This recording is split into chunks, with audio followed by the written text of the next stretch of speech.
रामकथा में सुंदरकांड सर्वाधिक लोकप्रिय कांड माना जाता है।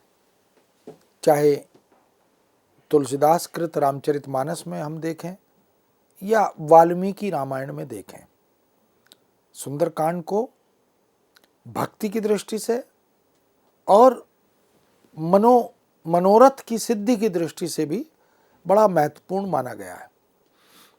वाल्मीकि रामायण के सुंदरकांड में उसका जो दशम सर्ग है, उसमें सीता और रावण का संवाद है।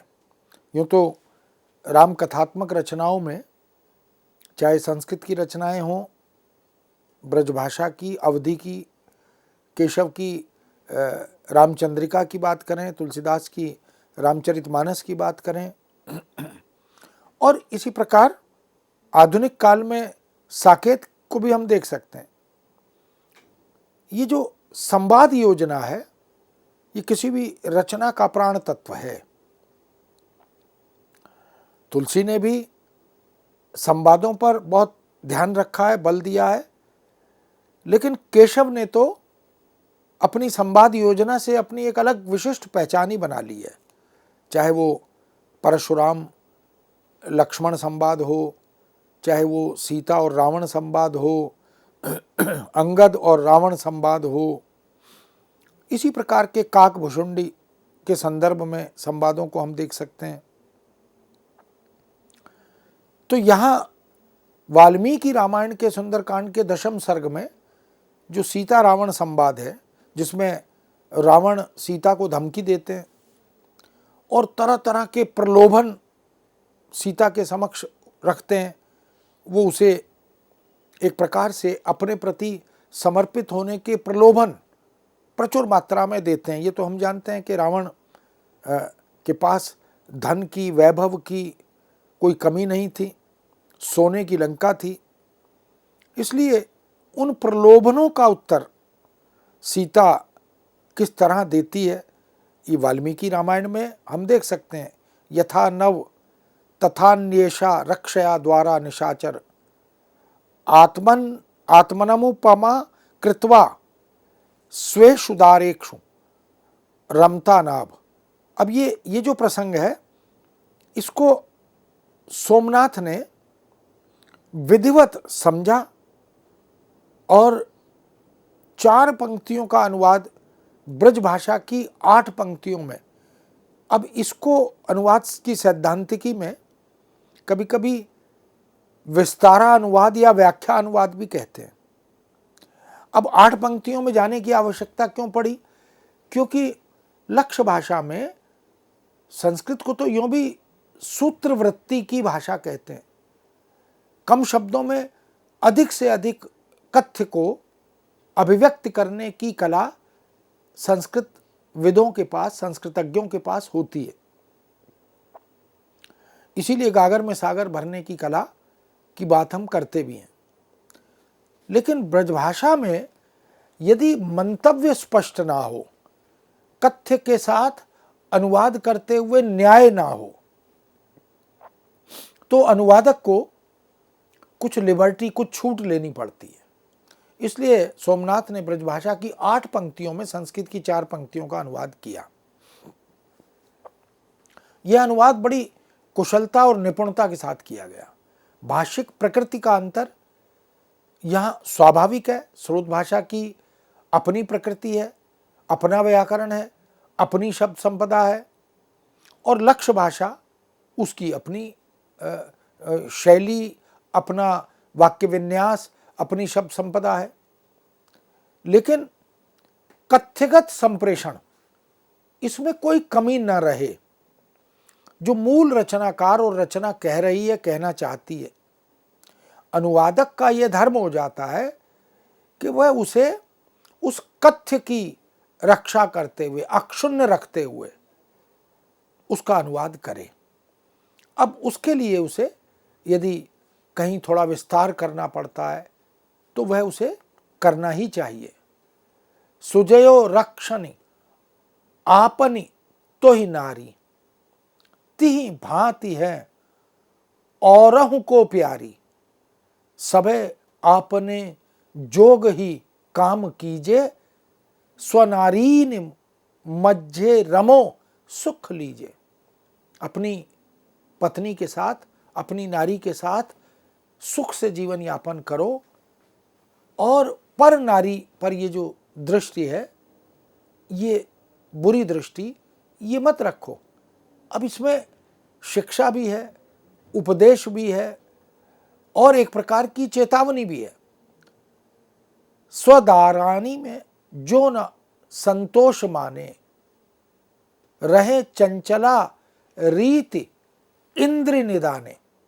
सु ऐसे कुबुद्धिनी पे ती पराई, न आवे कि हूं भांति सो मोह छाई।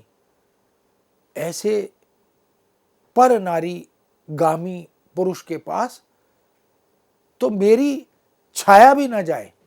ये जो एक प्रकार का संदेश है, मंतव्य है, चेतावनी है, ये वास्तव में सोमनाथ की उस बोधगम्यता की द्योतक है। अधिकांशतः सोमनाथ ने प्रयत्न किया कि अनुवाद विशुद्ध हो, आदर्श बने। इसीलिए वो कविता और नाटक की आत्मा का कलात्मक स्थानांतरण करने में सफल भी हुए, क्योंकि काव्य एक कला भी है, नाटक एक कलात्मक विधा भी है। और जब तक अनुवादक को इस कवि मर्म का, कवि धर्म का, नाट्य कर्म का, नाट्य शिल्प और शैली का बोध न हो, तो वो उसका विधिवत मूलवत अनुवाद नहीं कर सकता। ऐसे बहुत से प्रसंग हैं। एक प्रसंग जहाँ राम भक्त हनुमान राम द्वारा दी गई मुद्रिका सीता को प्रदान करते हैं। जब वो वाटिका में पहुंच जाते हैं, माता सीता को खोजबीन करते हुए, और वो राम द्वारा, अपने आराध्य द्वारा दी गई मुद्रिका माता सीता को जब भेंट करते हैं, तो महर्षि वाल्मीकि के वर्णन के अनुसार सोमनाथ ने उसी प्रसंग को यथासंभव यथारूप अभिव्यक्त करने का प्रयत्न किया है। भूय एवं नहा तेजा हनुया पवनात्मतः। अब ये जो मूल भाव है संस्कृत का, जिसमें माता सीता के समक्ष जाकर हनुमान अपने मंतव्य को व्यक्त करते हैं। वानरोहम महाभागे दूतो रामस्य धीमतः, राम नामांकिता चेदम पश्च देव्यंगुली मकम। अब ये वाल्मीकि रामायण में तो इसका विस्तार से महर्षि वाल्मीकि ने वर्णन किया है, लेकिन उसे पूरी तरह से समझकर, बोधगम्य करते हुए, आत्मसात करते हुए अनुवादक आचार्य सोमनाथ ने, कवि सोमनाथ ने बड़ी खूबी से, बड़े प्रभावी अंदाज और शैली में अनुवाद किया। पवन पूत हनुमान पुनि बोल्यो तेज उदार। पवन पुत्र हनुमान जो राम भक्त हैं, जिनको सीता की खोज का दायित्व दिया गया, वो जब वहां पहुंच जाते हैं वाटिका में, तो कवि सोमनाथ कहते हैं, अनुवादक सोमनाथ कहते हैं, पवन पूत हनुमान पुनि बोल्यो तेज उदार, सिय प्रतीति के काज कपि है उर में अविकार। हृदय में कोई विकार नहीं है, कोई पाप नहीं है, कोई दोष नहीं है, और एकमात्र लक्ष्य माता सीता की खोज, ये लेकर वो चलते हैं। बुद्धिवंत श्री राम को मैं हूं दूत प्लवंग। अब माता सीता को ये तो बताना ही है कि मैं कौन हूं, मैं यहां क्यों आया हूं, यह मुद्रिका मेरे पास कैसे आ गई। तो बड़ी खूबी से, बिल्कुल वाल्मीकि की शैली में, बुद्धिवंत श्री राम को मैं हूं दूत प्लवंग, हे बड़ भागिनी जानकी साच जान शुभ ढंग। मेरे इस कथन को तुम अन्यथा मत लो, असत्य मत मानना। मैं जो कह रहा हूं कि मैं राम का दूत हूं, और मैं इस बड़भागिनी माता सीता से, जानकी से मिलने, उनकी खोजबीन करने आया हूं। साच जान, मेरी बात को सत्य मानो और बहुत शुभ घड़ी है, उसी रूप में उसे ग्रहण करो। राम नाम अंकित रुचिर, सुबरन की सुकुमारी, देवी देख यह मुद्रिका, मन में संग निवारी। अब उस मुद्रिका पर राम का नाम अंकित है, और जब मुद्रिका माता सीता को भक्त हनुमान देते हैं तो माँ सीता उस घड़ी को, उस संसर्ग को, प्रभु राम के साथ जो उनका समय था उसको स्मरण भी करती हैं। दई विक्रमी राम ने, मैं लायो इह ढाब। उस महाविक्रमी पराक्रमी सूर्यवंशी राजा राम ने मुझे यहाँ भेजा है, और ये मुद्रिका आप तक पहुँचाने के लिए, इसलिए ताकि मेरा विश्वास, मेरा भरोसा आप कर सको कि मैं राम का दूत हूँ।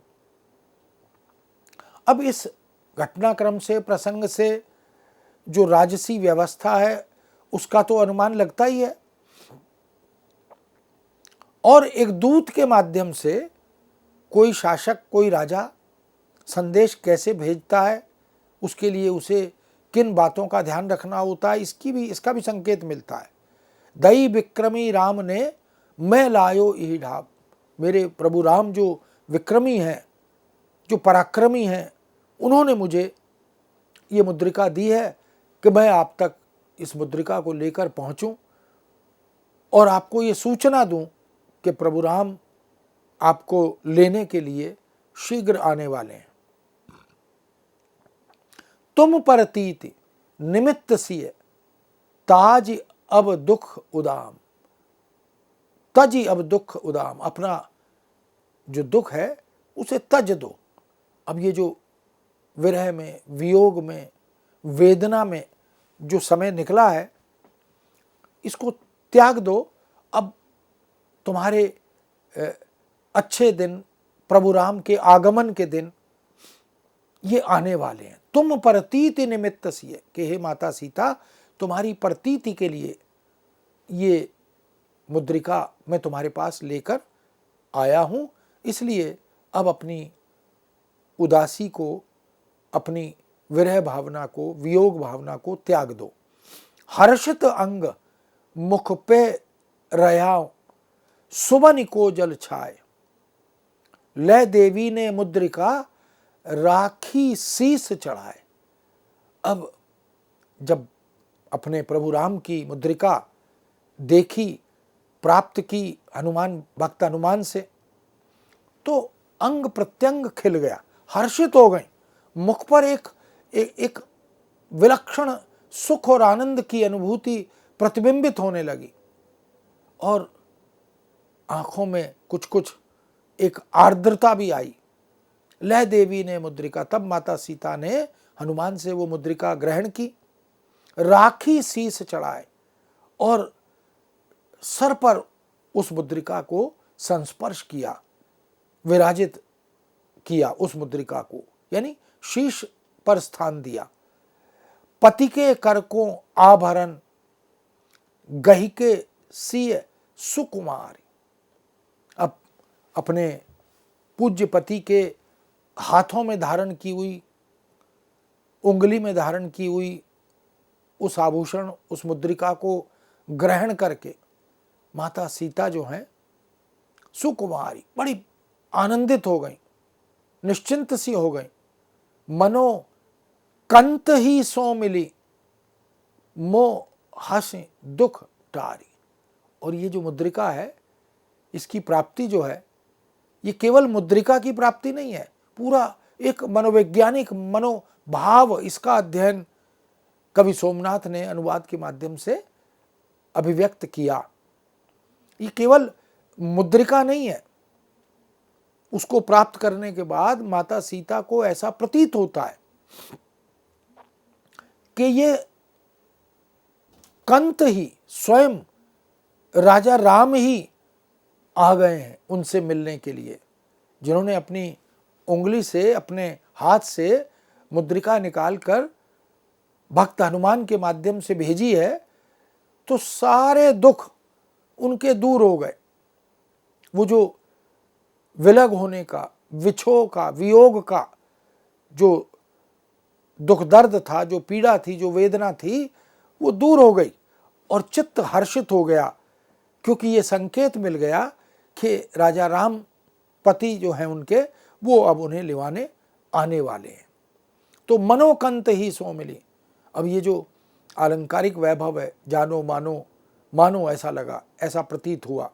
सोमनाथ ने अनेक प्रसंग ऐसे जिनमें कहीं कहीं अपेक्षा अनुसार, ब्रजभाषा के पाठकों के अनुसार, उसके मनोविज्ञान को समझते हुए थोड़ा बहुत परिवर्तन भी किया है। यह परिवर्तन भी अनिवार्य अनुवाद के लिए एक अनिवार्यता बन जाता है, क्योंकि यदि मूल मंतव्य को संप्रेषित ही नहीं कर पाए, अनुदित पाठ के पाठकों के लिए वह बोधगम्य ही नहीं हो पाया, तो जो उद्देश्य है वह विफल हो जाता है। इसलिए माता सीता द्वारा मुद्रिका को शीर्ष स्थल पर लगाने में ये जो एक नया रूप, एक नई कल्पना सोमनाथ ने की, वह उस प्रसंग को, उस घटना को अत्यधिक प्रभावी बनाने के लिए की। और इससे मूल कथ्य या मंतव्य में कहीं कुछ हानि भी नहीं हो रही, अपितु उसकी शक्ति बढ़ रही है, उसकी संप्रेषणीयता बढ़ रही है। आचार्य सोमनाथ ने, अनुवादक सोमनाथ ने सीता को अत्यधिक आश्वस्त और विश्वस्त दिखाकर यह काम किया।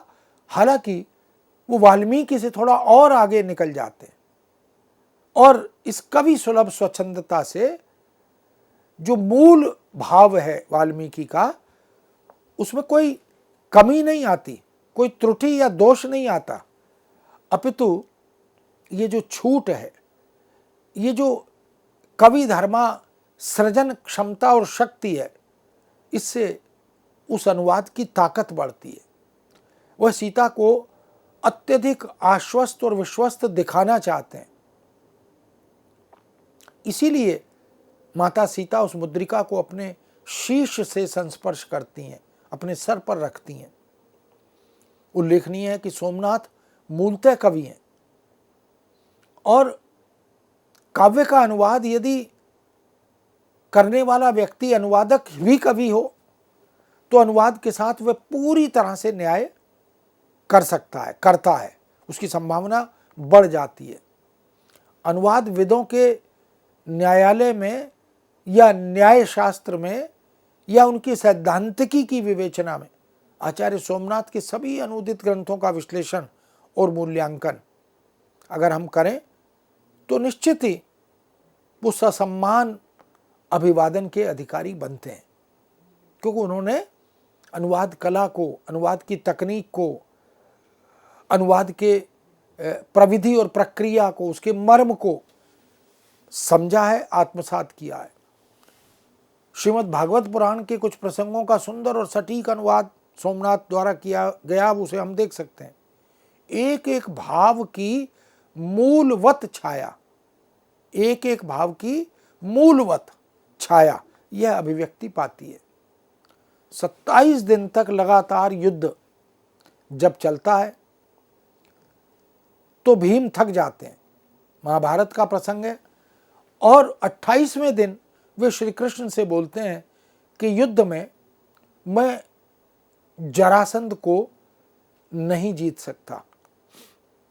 भगवान कृष्ण जरासंध के जन्म मरण का रहस्य जानते हैं। ये कृष्ण कथा में, महाभारत में, गीता में तमाम ऐसे प्रसंगों को हम देख सकते हैं। बहुत सारे पौराणिक ग्रंथों में भी जब इस कृष्ण और कंस की या महाभारत में कौरवों और पांडवों की कथाओं का उल्लेख मिलता है तो हम देख सकते हैं कि कृष्ण तो लोकोत्तर हैं, लोकनायक हैं, वह युद्ध के परिणाम को भी जानते हैं और जरासंध के विषय में भी उसके जन्म और मरण की पूरी गाथा, पूरी कथा, पूरा इतिहास उन्हें पता है, उस रहस्य को वो जानते हैं। इसीलिए श्री कृष्ण भीम के शरीर में अपनी शक्ति का संचार कर जरासंध वध का उपाय भी बताते हैं। कृष्ण एक आराध्य के रूप में, एक भगवान के रूप में वृक्ष को बीचों बीच से चीरकर भीम को संकेत देते हैं। ये कृष्ण की जो युद्ध कला है, कृष्ण का जो भविष्य दर्शन है, और जो उनकी विद्वत्ता जिसका परिचय अनेक प्रसंगों में, वह जब एक अन्य द्वंद्व युद्ध में जब गदा युद्ध होता है तो दुर्योधन को कैसे मारना है, इसका संकेत भी वो जंगा पर ताल ठोक कर संकेत करते हैं। तो भगवान कृष्ण एक वृक्ष को बीचों बीच से चीर देते हैं और भीम को संकेत देते हैं कि जरासंध को इसी तरह से मारना होगा। भीम तात्पर्य समझ जाते हैं और जरासंध का वध वो वहां करते हैं। इस पूरे प्रसंग को सोमनाथ ने एकदम मूलनिष्ठ और आदर्श अनुवाद के साथ प्रस्तुत किया। मूल में जिस तरह का प्रसंग आता है, सोमनाथ उसे कहते हैं, यो लरत दुहिन को महाराज, 27 दिन बीते सलाज, अरु सुहरदन की सी भांति नित्र, ढिग बैठत निसि मैं हूं वह सुचित्त, एक दिना ब्रकोदर भीम सैन, उचर्यो कृष्ण यो आप बैन, हे माधव मोप जरासंध, जीत्यो न जात है युद्ध द्वंद्व। कि हे माधव, 27 दिन बीत गए लेकिन मैं जरासंध को पराजित नहीं कर पा रहा हूं, उस पर विजय हासिल नहीं कर पा रहा हूं। इसलिए भीम चिंतित हैं और कृष्ण से वो अपनी वेदना, अपनी पीड़ा, इसको बखान करते हैं। अब इसी प्रसंग को फिर, यह भीमसेन की सुनत बात, रिपु जन्म मरण की समुझ घात, राख्यो जु जरा ने तासु प्राण, सो चिंत्यो चित्त हरि बुद्धिमान, अरु तेज आपने सो सुजान, हरि भीम पोख किए बल निधान, अरु जरासंध को बद उपाय, चित्त में विचार तिहि लोक राय, दरसत अमोघ श्री कृष्ण चंद, तब किए उपाय हित कर अमंद, इक तुच्छ डार ले श्याम हथ, सो चीर दिखाई तिहि समथ, मैं शाखा चीर जिहि विद्धि, तू चीर याई अब त्यों प्रसिद्धि। अब इससे अधिक संकेत कैसे हो सकता है? भीम को निर्भय करने के लिए, निडर बनाने के लिए, जरासंध के वध की नीति, जरासंध के वध की पूरी प्रक्रिया, ये वो एक सादृश्य से, एक उदाहरण से प्रस्तुत करते हैं। युद्ध के मैदान के बाहर वो एक शाखा लेकर उसे बीचों बीच से चीर देते हैं और ये बताते हैं कि जरासंध का वध करना है तो इसी पद्धति से, इसी उपाय से किया जा सकता है। और सो भीम महाबलवंत अंग, बरजंग जुटेयन में सुढंग, संज्ञा गोविंद की चित्त जान, गही रिपुके जुग पग क्रुद्ध ठान, दोनों पटक बसुब लद्धी, पगसों इक ताको दाबि पाई, गही करसों पग दूजो छुहाई, गुद में करी डार्यो चीरी दोई, गज ज्यों ध्रुव सा खो रखो क्रुद्ध मोई। ये प्रसंग इस बात का द्योतक है कि एक पांव जरासंध के नीचे लिटाकर उसकी जंघा पर, उसके पेट पर रखा और दूसरे पांव को खींचकर बीचों बीच से उसके दो टुकड़े कर दिए। ये प्रसंग वाल्मीकि के पास, ये प्रसंग महाभारत के पास है और महाभारत से उस प्रसंग को किस तरह सोमनाथ ने बखूबी आत्मसात किया, समझा और फिर उसका ब्रजभाषा में बड़ा सुंदर अनुवाद कर दिया। ऐसा लगता है कि जैसे हमारी दृष्टि के सामने वह पूरा घटनाक्रम चित्रित हो रहा है, अंकित हो रहा है। यही अनुवादक की एक बड़ी उपलब्धि भी है। मित्रों, इस विषय को यहाँ विराम देते हैं, पुनः आपके समक्ष उपस्थित होंगे। आज्ञा दीजिए। नमस्कार।